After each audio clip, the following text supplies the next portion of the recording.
On this week's boiler tip, we're going to talk about high, low pressure condensate and why we need to keep them separated, where they come from, etc. Here we've got a kettle application, and our kettle's generating condensate by boiling liquid. Today it's mop water.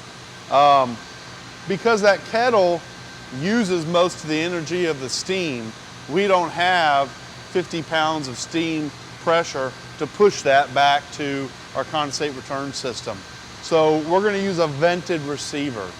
And the vented receiver then is going to gather that condensate and then pump it back to our deaerator. And that's referred to as low pressure condensate. And the reason is because it goes down to 212 degrees when it goes into the vented receiver, and then we pump it. The pressure we pump it at is irrelevant. It's where the condensate comes from that determines whether this is high or low pressure condensate.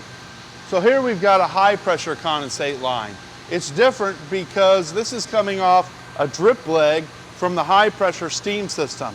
So we could have 50, 75, 200 psi of force on the inlet of that trap.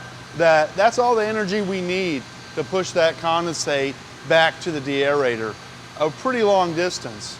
So we've got to keep these condensates separate because basically the temperature difference.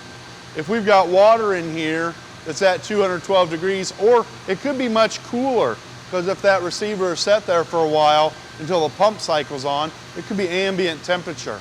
So if we've got high pressure condensate going into this line, we're going to have enough of a pressure and temperature difference that high pressure condensate is going to flash into steam, and then the cool condensate is going to absorb that heat. So we'll get a hammer pretty consistently if we've got them tied together.